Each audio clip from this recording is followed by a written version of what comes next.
खबरें हिमाचल की में आपका स्वागत है और मैं हूं आपके साथ लोकेश लकी जगवानी। हिमाचल शिक्षा विभाग में पसंद का स्टेशन नहीं मिलने की वजह से 300 से ज्यादा प्रभावशाली टीचर बगैर पढ़ाए फ्री की तनख्वाह ले रहे हैं। प्रदेश सरकार ने ऐसे टीचर्स का ब्यौरा मांगा है। शिक्षा विभाग ने दोनों निदेशालयों के सभी डिप्टी डायरेक्टर से डिटेल मांगी है।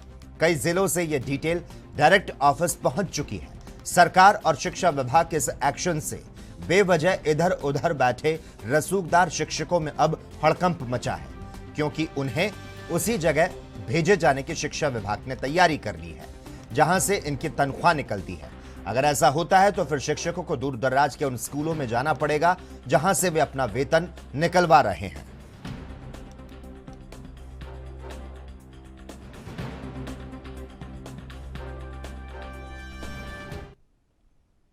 हिमाचल प्रदेश के हमीरपुर जिले के नादौन पहुंचने पर मुख्यमंत्री सुक्खू का लोगों द्वारा भव्य स्वागत किया गया। सुबह से लोग उनके स्वागत के लिए डाइट होना करोड़ के मैदान में पहुंचे हुए थे और अपने नेता का बड़ी ही बेसब्री से इंतजार कर रहे थे। मुख्यमंत्री सुक्खू का नादौन विधानसभा का यह दूसरा दौरा है।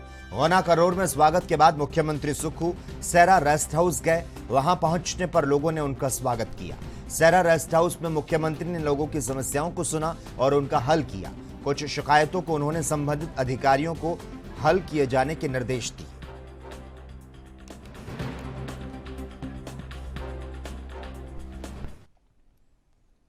हिमाचल प्रदेश के मुख्यमंत्री सुखविंदर सिंह सुक्खू 2 दिन के लिए लाहौल स्पीति आएंगे। उनके टूर का शेड्यूल रिलीज हो चुका है। मुख्यमंत्री सुक्खू 14 और 15 अप्रैल को लाहौल स्पीति के दौरे पर रहेंगे। मुख्यमंत्री स्पीति के काजा में राज्य स्तरीय हिमाचल दिवस की अध्यक्षता करेंगे। स्पीति ब्लॉक कांग्रेस नेता वीर भगत सिंह ने बताया कि मुख्यमंत्री सुक्खू हिमाचल के पहले मुख्यमंत्री होंगे जो 2 दिन तक स्पीति घाटी में स्टे करेंगे। जनजातीय क्षेत्र के लोग मुख्यमंत्री के इस 2 दिवसीय दौरे से काफी खुश हैं। लोगों को विकास कार्यों की घोषणाएं होने की उम्मीद है।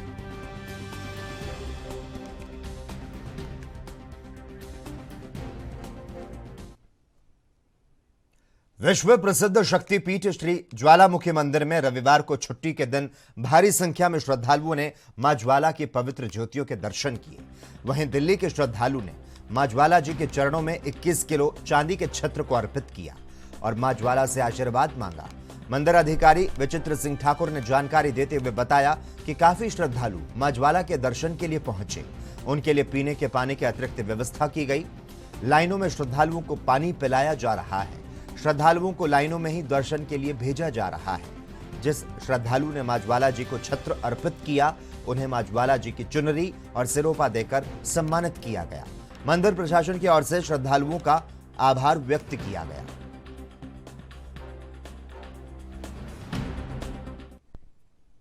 विधानसभा चुनाव के बाद अब शिमला नगर निगम चुनावों में कांग्रेस शहर की जनता को 10 गारंटियां देने जा रही है।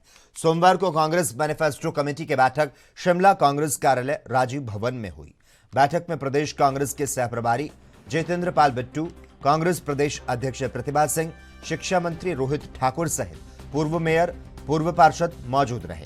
बैठक में नगर निगम चुनाव में मैनिफेस्टो से पहले शिमला वासियों को 10 गारंटियां देने का फैसला लिया गया और इसके साथ ही मैनिफेस्टो के लिए शहर की जनता से सुझाव लेने का फैसला लिया गया। कांग्रेस पार्टी ने 1 सप्ताह के भीतर ही मैनिफेस्टो जारी करने की बात कही है। हिमाचल कांग्रेस के सह प्रभारी तेजेंद्र पाल बिट्टू ने कहा कि कांग्रेस नगर निगम चुनाव को लेकर तैयार है और आज मैनिफेस्टो कमेटी की बैठक की गई जिसमें शहर की जनता को 10 गारंटियां देने का फैसला लिया गया। हम लोग बहुत जल्दी 10 गारंटी दे रहे हैं, उसमें जारी कर रहे हैं। तो लोगों के हमने सुझाव मांगे हैं और उसके अलावा पब्लिक के भी हमने सुझाव मांगे हैं। ईमेल एड्रेस जारी कर रहे हैं जिससे जो लोगों की पीपल्स मैनिफेस्टो बना रहे हैं, जैसे हमने विधानसभा में बनाया तो सेम पैटर्न में हम कर रहे हैं और इसको बहुत जल्दी जारी कर देंगे। 2-3 दिन में इसको सारा तैयार करके जारी कर देंगे। इसमें क्या इन लोगों से भी सुझाव लिए जाएंगे या फिर कांग्रेस के जो पूर्व मेयर हैं या पूर्व पार्षद? सभी को बुलाया, पूर्व मेयर, पूर्व एमएलए शिमला से, पार्षद सभी जो रहे हैं। और इसके अलावा हम जनरल पब्लिक से, शिमला शहर के लोगों से भी सारी फीडबैक ले रहे हैं कि उनकी क्या डिमांड्स हैं, उनका कैसे उनको लगता है कि शिमला को कैसे बढ़िया बनाया जा सकता है, उनका भी जरूर सुझाव दें। देखिए, मैं आपको बता दूं कि आप सभी लोग इलेक्शन में भी थे, हमने आपको पहले बोला था, एक मैं वाहिद आदमी था जिसने 20 दिन पहले ये बाइट आज तक पे दी थी कि हम लोग 40 सीटें जीत रहे हैं। तो मैं आज भी बता रहा हूँ कि हम लोग बहुत ही प्रचंड बहुमत से, आप ये अंदाजा सोच के चलो कि हम शिमला नगर निगम चुनावों को लेकर भारतीय जनता पार्टी 12 अप्रैल को अपने उम्मीदवारों की घोषणा करेगी। रविवार को बीजेपी के नगर निगम शिमला के चुनावों को लेकर एक विशेष बैठक का आयोजन भारतीय जनता पार्टी मुख्यालय में किया था। इस बैठक में बीजेपी के प्रदेश सह प्रभारी संजय टंडन, प्रदेश अध्यक्ष सुरेश कश्यप और अन्य नेता उपस्थित रहे। बैठक में नगर निगम चुनावों को लेकर रणनीति तैयार की गई और प्रदेश प्रभारी ने फीडबैक लिया। इस दौरान बीजेपी प्रदेश सह प्रभारी संजय टंडन ने कहा कि नगर निगम चुनाव को लेकर बीजेपी पूरी तरीके से तैयार है और अभी 34 वार्ड की बैठक हो चुकी है और प्रवासी प्रभारी अपनी रिपोर्ट अगले 3 दिनों में पार्टी को सौंपेंगे। साथ ही उन्होंने कहा कि 12 अप्रैल को चुनाव समिति की बैठक शिमला में होगी, जिसमें भारतीय जनता पार्टी के नगर निगम में 34 प्रत्याशियों की घोषणा की जाएगी।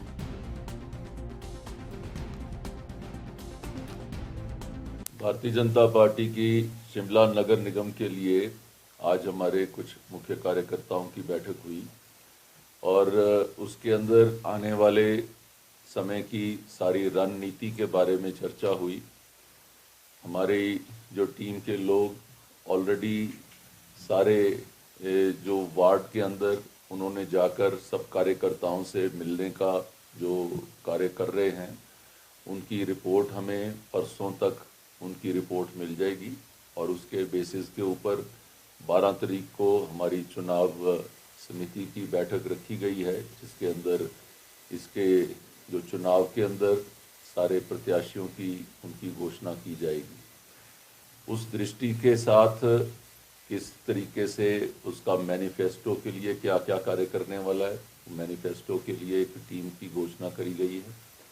मैनिफेस्टो का काम देखने के लिए जो दृष्टि पत्र है उसके साथ साथ उसको बनाना और जो अभी तक की हमारी अचीवमेंट्स रही हैं उनके बारे में सारी जानकारी इकट्ठी करके उसको कंपाइल करना, एक उसके बारे में हमारी कमेटी उसका कार्य करेगी। साथ ही साथ ये जो 13, 17 और 18 तारीख को हमारे सारे जो प्रत्याशी हैं वो अपना नामांकन पत्र दाखिल करेंगे और इन 3 दिनों के बाद इसके बाद हमारा जो आगे के आने वाले कार्यक्रमों की रूपरेखा अगले 10 दिनों की क्या होनी है उसके बारे में रूपरेखा तैयार करी गई है, जिसके बारे में मैक्लोडगंज स्थित निर्वासित तिब्बत संसद के मेंबर दावा तेजरिंग ने तिब्बती धर्मगुरु दलाई लामा के सोशल मीडिया पर वायरल हो रही वीडियो पर लग रहे आरोपों को सिरे से खारिज कर दिया। उन्होंने कहा कि हो सकता है कि सारे प्रकरण के पीछे चीनी सरकार का हाथ हो। उन्होंने कहा कि इसके पहले भी चीन द्वारा तिब्बती धर्मगुरु दलाई लामा को बदनाम करने की कोशिश कई बार की जा चुकी है। गौरतलब है कि 28 फरवरी के दिन एक निजी फाउंडेशन के बच्चे धर्मगुरु दलाई लामा से मिलने और उनके प्रवचन सुनने के लिए मैक्लोडगंज स्थित दलाई लामा मंदिर पहुंचे। इस दौरान एक बच्चे ने दलाई लामा से गले लगने की बात रखी। दलाई लामा ने भी बच्चे को प्यार से गले लगाया और उसके गाल पर किस किया, जिसके बाद से ये वीडियो सोशल मीडिया पर वायरल हो रहा है। कई तरह के आरोप तिब्बती धर्मगुरु दलाई लामा पर लग रहे हैं, लेकिन इन सभी आरोपों को तिब्बती संसद के मेंबर ने नकार दिया है।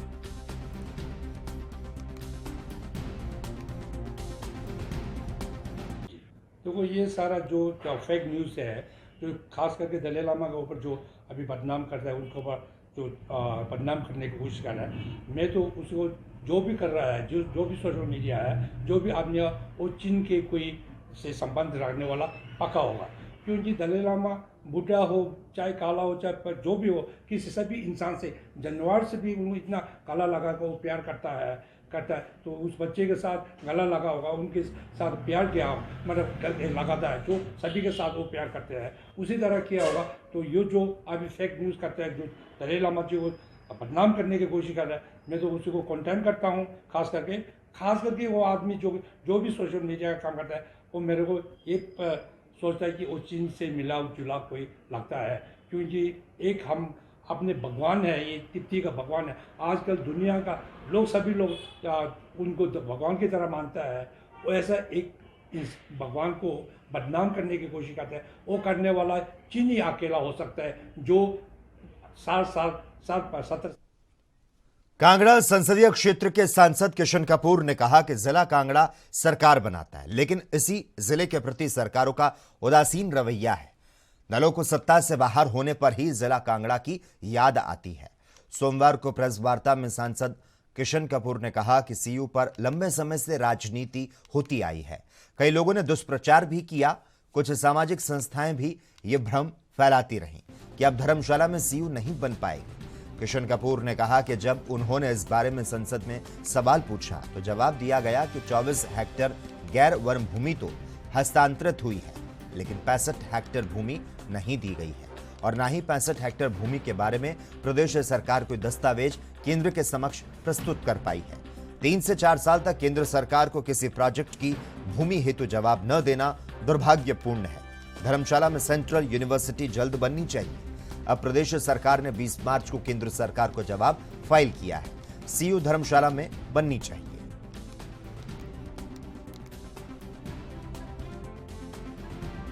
पर आज तक बहुत बार राजनीति होती है और उस पर मैं एक बात भूल गया था उस पर आरोप प्रत्यारोप लगते रहे और मैं समय समय पर अपनी जिम्मेवारी निभाता रहा। जब यहाँ था तब भी हमने फरवरी 2018 में शिलान्यास करवा दिया। पर्यावरण मंत्रालय ने जब हमने यहाँ से फाइल भिजवाई 65 हेक्टेयर भूमि जो थी वो फॉरेस्ट लैंड है और उसमें हमने जो नॉन फॉरेस्ट जगह थी वो तो 24 हेक्टेयर वो विश्वविद्यालय के नाम ट्रांसफ़र हो गई थी उस समय और 65 हेक्टेयर की भारत सरकार को उसका केस भेज दिया गया था। और जब वहाँ से क्वारीज लगी, पर्यावरण मंत्रालय ने जो क्वारीज लगाई कि ये जो नॉन फॉरेस्ट एक्टिविटीज़ के लिए आप फॉरेस्ट लैंड की परमिशन मांग रहे हैं तो उसकी क्लैरिफिकेशन कुछ मांगी थी और उन क्लैरिफिकेशन का 3 हिमाचल की खबरों का सिलसिला लगातार जारी रहेगा। हम रुकते हैं एक छोटे से ब्रेक के लिए, जल्द हाजिर होते हैं।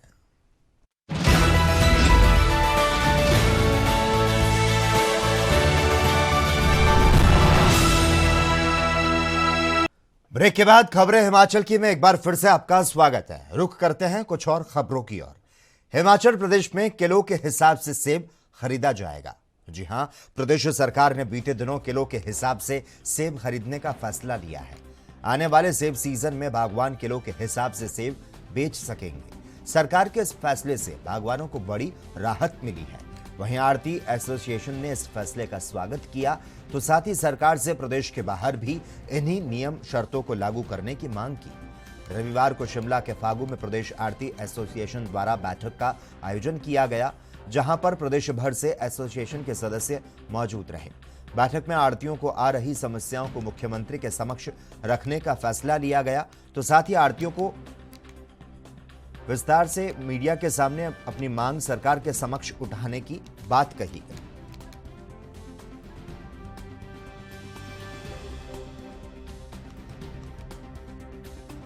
फायदा हो।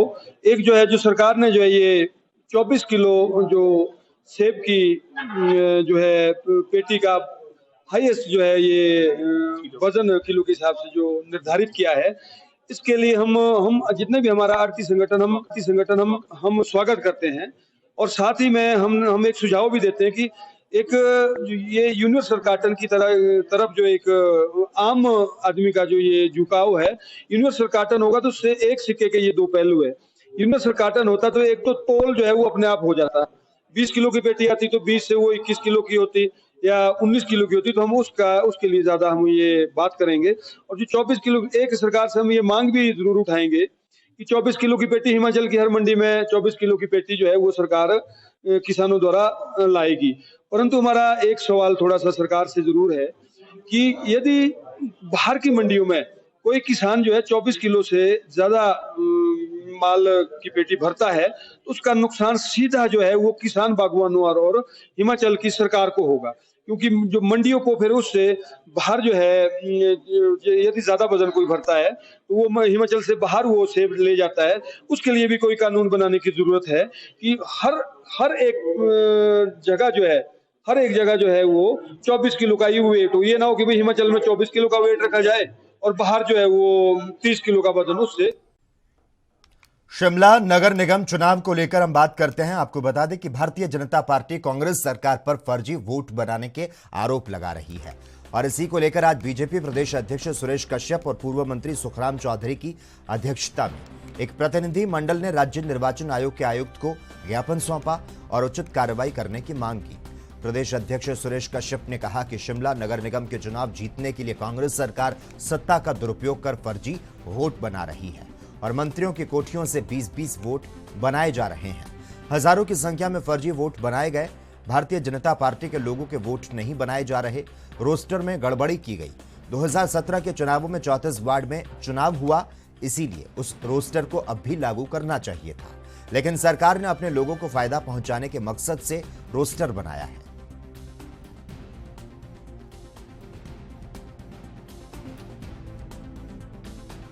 शिमला नगर निगम को लेकर हमने मेमोरेंडम दिया, जिसमें कि जिस प्रकार से यहाँ वोट बनाने को लेकर जिसको हम कह सकते हैं कि धांधली हो रही है, एक एक घर से एक एक कमरे के एड्रेस के ऊपर 18-18, 20-20 वोटें बनाई जा रही हैं और मंत्रियों और विधायकों के घर से थैले भर भर कर बोगस वोटें बनाने का जो काम चल रहा है, इसको हमने ऑब्जेक्ट किया है। हमने मांग की है कि इसका प्रॉपर वेरिफिकेशन करवाया जाए, क्योंकि इस प्रकार से वोटें बनाना और दूसरी ओर हमारे लोगों को जो है वोटें नहीं बनाने दी जा रही है।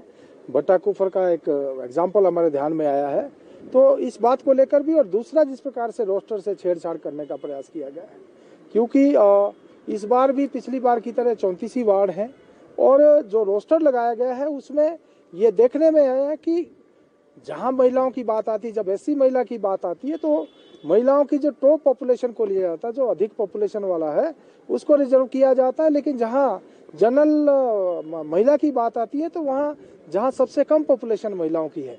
अर्थात किस प्रकार क्या तर्क इसमें दिया गया है कि एससी के लिए तो टॉप जहां महिलाओं की पॉपुलेशन है और जनरल कैटेगरी में जो है जो लोएस्ट महिलाओं की पॉपुलेशन है। अर्थात रोस्टर को भी जिस प्रकार से इन्होंने छेड़छाड़ करके और उसके साथ भी धक्काशाही करने का प्रयास किया गया है, इन बातों को लेकर हमने मेमोरेंडम दिया है और मैं समझता हूं कांग्रेस पार्टी इस चुनाव को हाईजैक करना चाहती है। वर्तमान सरकार जो है आज नीचे जो है अधिकारियों के ऊपर भी प्रेशर बना रही है, वोटें बनाने के लिए भी धमकाया जा रहा है, डराया जा रहा है कि इन वोटों को बनाओ और बीजेपी की वोटें जो है उनको नहीं बनाए। अगली खबर हिमाचल के नालागढ़ से है, जहां पर भारतीय किसान यूनियन की आपको यहां पर जानकारी दे दें। हिमाचल के नालागढ़ में यहां पर भारतीय किसान यूनियन जिला इकाई का प्रतिनिधि मंडल अपनी मांगों को लेकर नालागढ़ एसडीएम से मिला। प्रतिनिधि मंडल ने एसडीएम के माध्यम से मुख्यमंत्री सुखविंदर सिंह सुक्खू को ज्ञापन भेजकर कृषि बिलों के विरोध में किसानों पर दर्ज हुए मामलों को वापस लेने और अपनी अन्य कई समस्याओं को लेकर ज्ञापन सौंपा।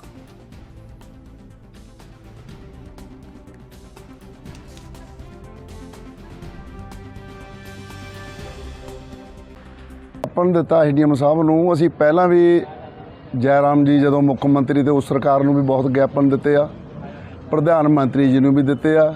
ਜਿਹੜੇ ਸੈਂਟਰ ਸਰਕਾਰ ਨੇ ਕਾਲੇ ਕਾਨੂੰਨ ਬਣਾਏ ਤੇ ਕਮ ਸੇ ਕਮ 1.25 ਸਾਲ ਉਹਦੇ ਖਿਲਾਫ ਮੋਰਚਾ ਲੱਗਿਆ, ਕਿਸਾਨਾਂ ਨੇ ਮੋਰਚਾ ਲਾਇਆ ਦਿੱਲੀ ਦੇ ਵਿੱਚ। ਆਖਿਰਕਾਰ ਉਹ ਪ੍ਰਧਾਨ ਮੰਤਰੀ ਜੀ ਨੇ ਉਹ ਕਾਲੇ ਬਿੱਲ ਜਿਹੜੇ ਕਿਸਾਨ ਵਿਰੋਧੀ ਬਿੱਲ ਬਣਾਏ ਤੇ ਉਹ ਵਾਪਸ ਲੈ ਲਏ। ਉਹਨਾਂ ਦੇ ਨਾਲ ਹੀ ਐਲਾਨ ਕੀਤਾ ਕਿ ਅਸੀਂ ਇਹਨਾਂ ਦੀ ਸਾਰੀਆਂ ਫਸਲਾਂ ਤੇ ਐਮਐਸਪੀ ਮਤਲਬ ਜਿਹੜੀ ਆ ਗਰੰਟੀ ਜਿਹੜਾ ਇਹ ਬਣਾਵਾਂਗੇ ਸਾਰੀਆਂ ਫਸਲਾਂ ਤੇ। ਔਰ ਜਿਨ੍ਹਾਂ ਸਟੇਟਾਂ ਦੇ ਵਿੱਚ ਕਿਸਾਨਾਂ ਤੇ ਰੋਸ ਪ੍ਰਦਰਸ਼ਨ ਕਰਦੇ ਆ ਕੇਸ ਦਰਜ ਹੋਏ ਆ, ਉਹ ਵੀ ਸਾਰੇ ਕੇਸ ਜਿਹੜੇ ਆ ਉਹ ਵਾਪਸ ਲਿੱਤੇ ਜਾਣਗੇ। ਪਰ ਅਜੇ ਤੱਕ ਜਿਹੜੇ ਨਾਲਾਗੜ੍ਹ ਦੇ ਵਿੱਚ ਸਾਡੇ ਕਿਸਾਨਾਂ ਦੇ ਕੇਸ ਦਰਜ ਹੋਏ ਆ ਉਹ ਕਿਸੇ ਸਰਕਾਰ ਨੇ ਵਾਪਸ ਨਹੀਂ ਲਏ। ਅਤੇ ਆ ਪਿਛਲੇ ਦਿਨੀ ਬਾਰਿਸ਼ ਹੋਈ ਆ, ਬਾਰਿਸ਼ ਦੇ ਨਾਲ ਅਨੇਕਾਂ ਜਿਹੜੀਆਂ ਫਸਲਾਂ ਉਹ ਤਬਾਹ ਹੋ ਗਈਆਂ, ਕਣਕ ਦੀ ਫਸਲ, ਗੇਹੂੰ ਦੀ, ਤੇ ਕਿਸਾਨ ਜਿਹੜੇ ਆ ਉਹ ਬਿਲਕੁਲ ਧਾਹਾਂ ਮਾਰ ਕੇ ਰੋ ਰਿਹਾ ਹੈ। ਉਸ ਪ੍ਰਤੀ ਅਸੀਂ ਸਰਕਾਰ ਨੂੰ ਅੱਜ ਐਸਡੀਐਮ ਜੀ ਦੇ ਥਰੂ ਨਾਲਾਗੜ੍ਹ ਦੇ ਇੱਕ ਗਿਆਪਨ ਦਿੱਤਾ ਮੁੱਖ ਮੰਤਰੀ जी। मोर्चा किसान हिमाचल प्रदेश साहब सुरमुख सिंह जी की अध्यक्षता में एसडीएम साहब को ज्ञापन सौंपा है। हम पहले भी कई ज्ञापन दे चुके हैं जो प्रधानमंत्री जी के नाम, और पिछली सरकार जो जयराम जी की बीजेपी की सरकार थी उसको भी हमने सौंपे हैं। जो हमारे किसानों के ऊपर मुकदमे दायर हुए थे उसमें प्रधानमंत्री जी ने आश्वासन दिया था कि आपको जो आपकी फसलें हैं उनकी भी हम एमएसपी वो करेंगे फसलों की, और जो किसानों के ऊपर केस है हम वो भी वापस लेंगे। पर हमारी हिमाचल स्टेट ने ये केस वापस नहीं लिए। हम अभी भी कोर्ट में केस लड़ रहे हैं। सभी किसान, भारतीय किसान यूनियन के कुछ किसान हमसे आके मिले थे, पहले भी मिले थे और आज भी ये ज्ञापन देने आए हैं। तो इसमें इन्होंने ज्ञापन में जो किसान आंदोलन के समय जो इन पे केस हुए हैं उसके विरुद्ध इन्होंने ज्ञापन दिया कि उनसे ये केस वापस लिए जाएं, और दूसरा जो भी मौसम के कारण फसलें ख़राब हुई हैं उसकी मुआवजा राशि हेतु इन्होंने माननीय मुख्यमंत्री जी के नाम ज्ञापन दिया है। तो हम ये ज्ञापन अपने माध्यम से उच्चाधिकारी। वहीं 2011 के सेंसस के मुताबिक हिमाचल प्रदेश की लगभग 89.97% आबादी ग्रामीण इलाकों में रहती है। हिमाचल प्रदेश परिवहन निगम की बसें इस बड़ी आबादी के शहरों तक आवाजाही का सबसे बड़ा जरिया है, लेकिन एचआरटीसी कर्मचारी वेतन में अनियमितताओं को लेकर परेशान हैं। इसको लेकर एचआरटीसी की ओर से प्रेस वार्ता की गई, जिसमें उन्होंने सरकार को चुनौती देते हुए कहा कि अगर अगले महीने से कर्मचारियों को समय पर वेतन नहीं मिला तो एचआरटीसी कर्मचारी परिवहन व्यवस्था को बंद करने से पीछे नहीं हटेंगे। एचआरटीसी चालक यूनियन के अध्यक्ष मान सिंह ने कहा कि आज महीने की 10 तारीख है, लेकिन अभी तक एचआरटीसी कर्मचारियों को वेतन नहीं दिया गया। इसके अलावा एचआरटीसी कर्मचारियों ने कहा कि पिछले 40 महीनों से एचआरटीसी कर्मचारियों को मिलने वाला नाइट ओवरटाइम भी नहीं दिया गया।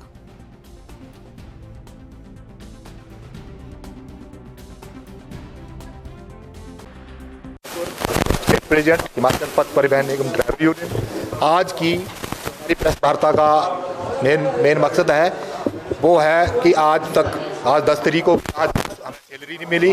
सैलरी के लिए हमने प्रेस कॉन्फ्रेंस बुलाई है। तो हम निगम प्रबंधन से और सरकार से ये मांग करते हैं कि हमारी सैलरी जो है 1 तारीख को दी जाए, अन्यथा इस महीने तो हम 2 या 3 दिन और वेट करेंगे। जैसा कि माननीय प्रबंधक महोदय जी ने हमें बताया है कि आज फाइल अप्रूव हुई है, कल वो आएगी और परसों तक आपको सैलरी पड़ जाएगी। तो हम 2-3 दिन या 4 दिन इस महीने तो वेट करेंगे, लेकिन अगले महीने अगर 1 तारीख को हमारी सैलरी ना पड़ी तो फिर संगठन जो है वो कड़े निर्णय लेने के। तो 2011 के सेंसस के मुताबिक हिमाचल प्रदेश की लगभग 89.97% आबादी ग्रामीण इलाकों में रहती है। हिमाचल प्रदेश परिवहन निगम की बसें इस बड़ी आबादी के शहरों तक की आवाजाही का सबसे बड़ा जरिया है, लेकिन एचआरटीसी कर्मचारी वेतन में अनियमितताओं को लेकर परेशान हैं। इसको लेकर एचआरटीसी की ओर से प्रेस वार्ता की गई, जिसमें उन्होंने सरकार को चुनौती देते हुए कहा कि अगर अगले महीने से कर्मचारियों को समय पर वेतन नहीं दिया गया तो एचआरटीसी कर्मचारी परिवहन व्यवस्था को बंद करने से पीछे नहीं हटेंगे। एचआरटीसी चालक यूनियन के अध्यक्ष मान सिंह ने जिस तरह से कहा कि आज महीने की 10 तारीख है, लेकिन अभी तक एचआरटीसी कर्मचारियों को वेतन नहीं दिया गया, और इसके अलावा एचआरटीसी कर्मचारियों ने कहा कि पिछले 40 महीनों से एचआरटीसी कर्मचारियों को मिलने वाला नाइट ओवरटाइम भी नहीं दिया गया है।